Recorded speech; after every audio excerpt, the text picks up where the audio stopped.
time to get that Ferrari into that trailer. So as I mentioned in our last Ferrari video, I said that this car will be going off to the frame shop up in Sacramento, and it's gonna be going to an exotics rebuilding facility. While it's up there, we're gonna get the new frame on the front end of this car. They're gonna weld that and have a Ferrari spec, bro. We are also gonna get our interior pieces refinished and refurbished because of all the airbag pieces that went off in the car just destroyed the interior. And I decided rather than trying to wait it out and source old parts from old cars with the exact spec, I'm gonna go ahead and just get them rebuilt and refurbished so we can cut down on the time of waiting for the new parts.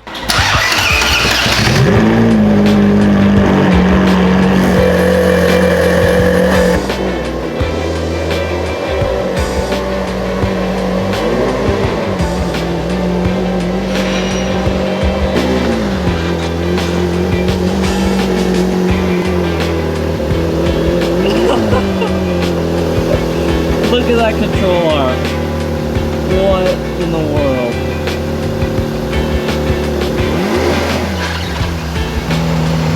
It's really hard because like when it gets stuck on the flat part of the wheel, you need to like pass it over it. Yeah. It's hard to control it. That's what I'm saying.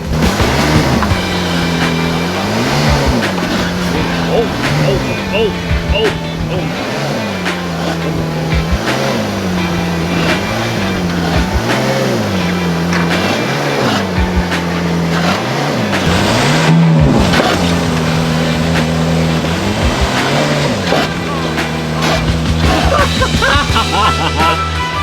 Like, I had to descend it. That's so gross.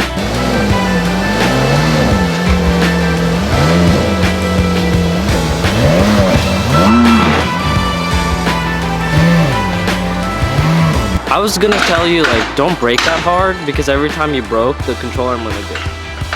In my head, I was just like, dude, it sucks to do it, and everything on that side, I already have bought and have replacements for it, so I was just kind of sending it. We're gonna be just throwing the rest of this interior pieces inside the car because they're gonna try and patch some of this stuff up and fix it for us so we don't have to buy new ones. Ferrari's going on to the next step of the journey. We gotta get the hood, baby. Where are we gonna put this? He has like a huge, like, flat part. That's gonna fall off. Or you can put it on the floor. Get amongst her, Teach. Get amongst it. Yeah, that's not going anywhere. Maybe, hopefully.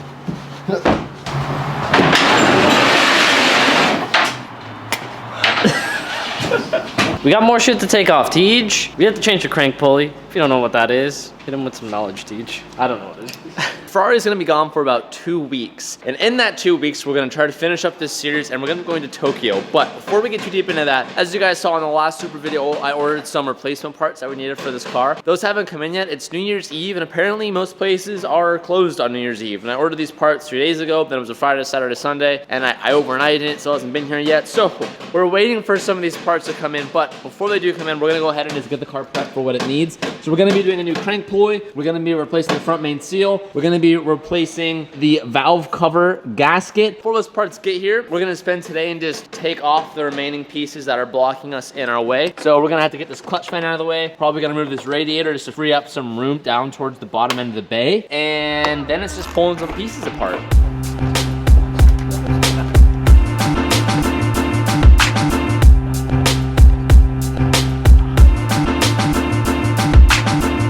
So I personally think one of the ugliest things on the Supra is this gnarly clutch fan. Now this fan is here to provide cooling for the radiator. What I'm planning on doing is I'm gonna get a new Mishimoto radiator because it looks a lot nicer. And with that, I'm gonna get the fan shroud kit that attaches right to the back like any other normal shroud kit does. And that will actually give us the opportunity to delete this big fan because it's ugly and it just doesn't look pretty. So we'll probably do that. I just gotta make the order for that as well. What did you just do? I didn't do anything. With both radiator hoses disconnected from the radiator and the clutch fan removed from the front of the bay, it's just gonna be about 4 bolts. We're gonna take this radiator right out.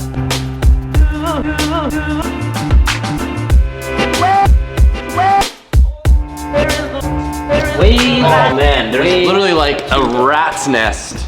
Way to go. There's like 25 years of gunk stuck to the bottom of that radiator. Look how much extra space we just cleared up. You can fit a fan shroud in there, Teach. Ooh! That was easy. clutch thing. 1993, boys. We're gonna take the belt off. We'll attempt to try to get the crank pulley off. It's gonna be very difficult though because we're not gonna be able to fit an impact down there. And then we can also get to the front main seal. And after that, we'll move on to the valve cover gasket, and that'd be a pretty good stopping point. I don't know if we're gonna be able to get that out. That's gonna be an endeavor. And to get the belt off, we have to remove this guy here. Yep. I'm excited to see the valve cover. I love taking valve covers off.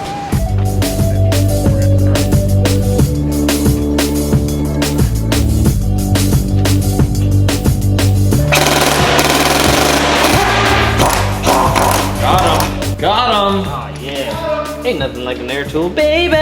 You're supposed to have a special tool to get out that main crank pulley bolt, but we've actually have always gotten lucky enough and have been able to get it off with our air gun. So that makes our life a little bit easier. I'm gonna take that big boy off now.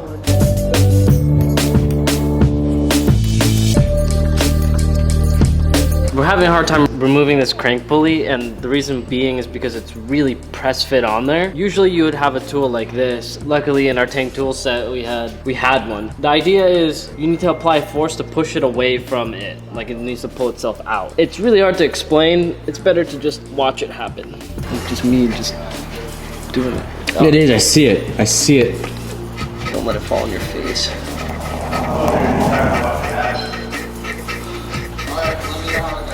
That's so easy by hand. That tool is amazing.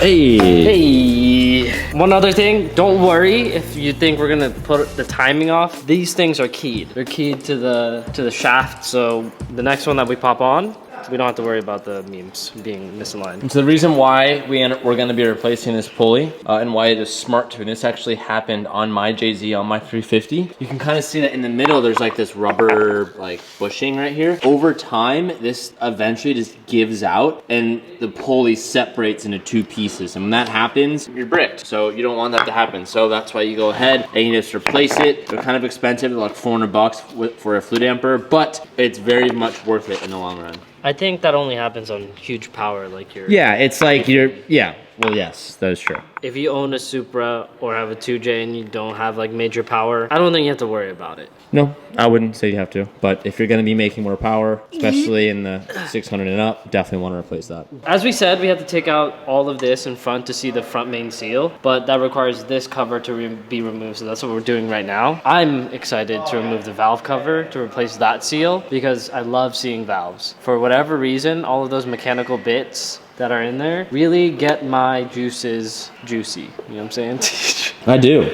I know exactly what you're saying.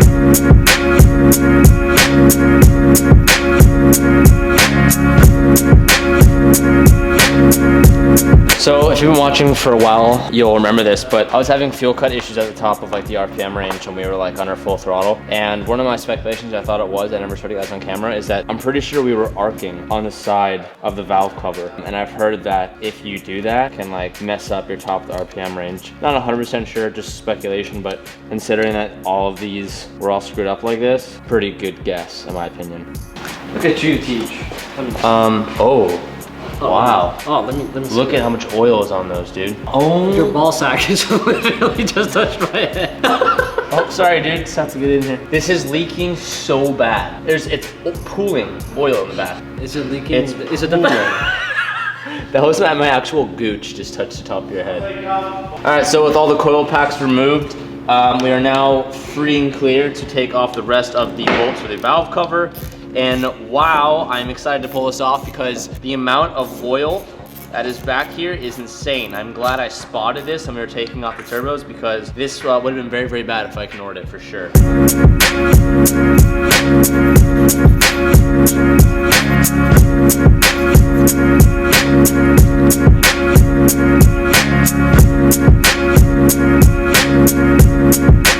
We figured out what the problem was. These are the studs that are holding in the valve cover currently. It's the washers on there. The washer itself is covered in oil due to the leak, and when oil touches rubber, it swells up. So it's stuck and crispy. So I'm gonna just try and remove washers that are sitting there, so. Oh my gosh. Oh, there's your leak right there. If you'll point at that, can you get that in? As you can see, look at how far that oil has creeped. I don't know if it's us moving it around on there, but it looks pretty dirty back there. Oh man, look at dentist. Oh. TJ's a dentist. Ooh. It's just a little stiff. Is it? Like, why? I don't know. I expect it to be like broken or something. Maybe it wasn't tight. It wasn't actually. Could have been it actually. Because when I took off the back bolts, they were hand tight. Oh, yeah. It's So probably it could have been it. I mean, we should replace this anyway. Like, Yeah, as a maintenance thing. as a maintenance thing. Like, we're already this far, you might as well. Yeah. So, Ooh. that is pretty satisfying. So I'm gonna clean all this stuff up. If this video gets 25,000 likes, we'll just go ahead and build a motor, do cams, lifters, cam gears, forged pistons, forged internals. 25,000 likes, baby. Oh, like me, Papa. Oh, it's crispy. Yeah, it's like crusty. It's not. It's not like, I thought I was just gonna go. Nah. Oh, that is. Ooh, I pooped myself. That is gross, mate. I kind of cleaned some stuff down, got a little closer look. We're pretty much ready for all of our new parts to come in. It's just a matter of how soon everything can get here. And even with me overnighting it, I'm actually still waiting days for it because of the New Year's Day and the kind of the holiday season, which kind of sucks. So at this point, it's just a waiting game for parts, and then we're gonna go ahead and restart reassembling all this, and then finally get the turbo on there. I'm really enjoying this process because I've already done the 210 and the 350. Like I said earlier, I'm a lot more comfortable with this setup, and I haven't really felt that in a pretty long time. So it's a really cool feeling, and I hope you guys are enjoying the style of videos, trying to do a little bit more in-depth, a little bit longer, which I know some of you guys are enjoying. The daily videos will be coming back soon. I think when we go to Tokyo in like a week, I'm gonna daily vlog that whole entire trip. But yeah, other than that, guys, I'm just taking my time and enjoying it. I know a lot of you guys can understand that. Anyways, I will see you guys in the next one. Thank you so much for watching. Peace out and keep moving forward. And I'm feeling